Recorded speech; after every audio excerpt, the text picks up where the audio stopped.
So there's some things that go on inside assisted livings and nursing homes that I wanted to make you guys aware of, just in case you're maybe considering putting a loved one there. And I don't want to, I first off want to say that it's definitely, I'm going to be listing off some pros and cons, but this isn't to say that putting your loved one in one of these places is a bad idea, because sometimes it can be the best thing for them.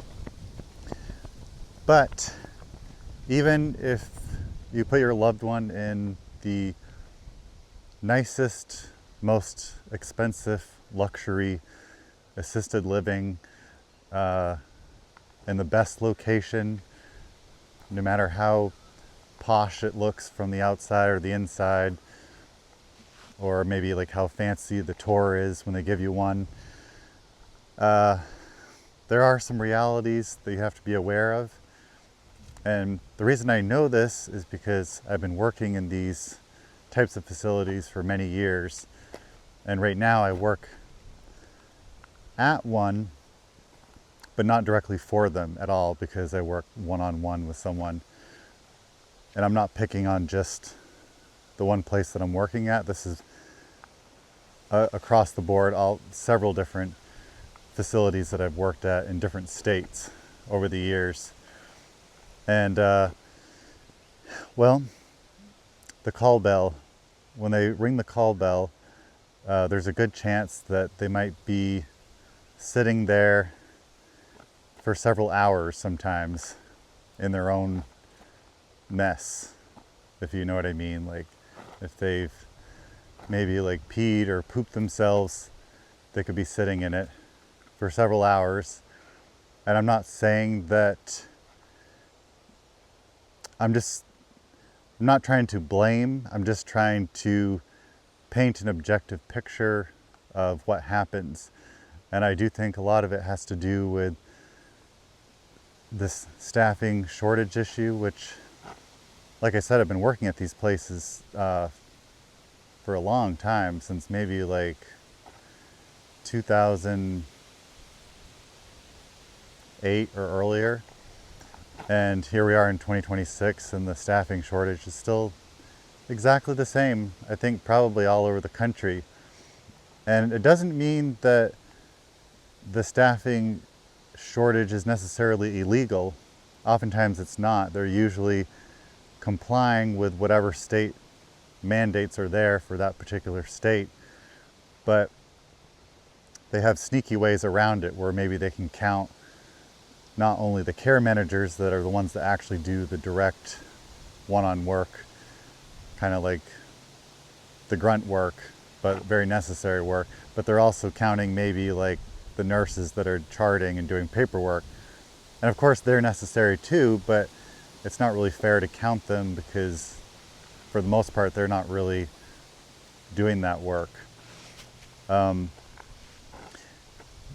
other thing is that sometimes housekeeping will just neglect to clean up your loved one's room for weeks, literally weeks at a time. And I don't necessarily think that would happen if the resident or your loved one is able to advocate for themselves. The residents that are going to fall short the most are really the ones that can't advocate for themselves, or maybe they won't for whatever reason. Maybe they just feel intimidated to ask for help, or there's a little bit of confusion in and out and they just can't vouch for themselves. And as a family member or even as a caregiver, that can be like extremely frustrating, because you just see all these things happening. And of course, you as the caregiver or family, you can't literally be there 24/7 every waking minute. So you're kind of hoping that your loved one will vouch for themselves, but they might not. And those are the ones that often fall through the cracks, because it's just, And if you're, yeah, and you just kind of have to stay on top of the staff. And they are busy and they're juggling multiple things, but if you're lucky enough to be a family that can afford to hire a one-on-one caregiver for your relative on top of them being in the assisted living, I know that that is very expensive, especially when you're already paying quite a high monthly sum. And I know it's unfair, but just from experience, those are the residents that really, in my opinion, get the best care most consistently. Because you just have that one-on-one person that's right there all the time. It's hard to beat. But that being said, there are definitely some little gems of workers that work at these places that are like little angels at every place usually. And they just go like above and beyond. So you always know that if so-and-so is working that day, that your loved one is going to really get exceptional care and like really be well taken care of. And I wish, and even when they're totally out straight and short-staffed, if one of those good workers is there, they're really going to go out of their way to make sure that your loved one is okay. But unfortunately, those good ones, because they have lives, they're not working there 7 days a week, 24 hours a day. So, yeah, I guess. And the other thing is the monthly bill. You have to be really careful, because even if you have prior arrangements made for whatever kind of contract or billing that you've set up with management of the assisted living or skilled nursing center, and maybe you have it on auto pay because you don't want to have to think about it, but there really needs to be someone, some advocate or someone that is checking up on that monthly bill, because sometimes it can just spike up maybe several $1,000s because, oh, maybe they just out of the whim decided that the care level needs to be bumped up because now maybe your loved one requires 2 people to care for them.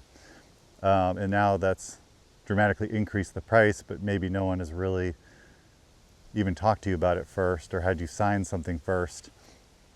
Meanwhile, that several $1,000s is just being plucked out of your loved one's bank account every month. And so you really have to be on top of that, because, and if you are, it's fine. Then you can just talk to the administrative staff and get it all worked out. But that's why you need an advocate. So, sorry if this video is coming across a little bit jumbled and all over the place. I probably should have taken a little more time to carefully put it together. But I just wanted to at least give you guys a few tips. So anyways, I guess for now, I'll leave you with that. Oftentimes when I make these videos, weirdly, sometimes my mind goes blank and I tend to forget several key things. So definitely as I remember things, I'll just make more videos. Okay, well, I'll see you next time.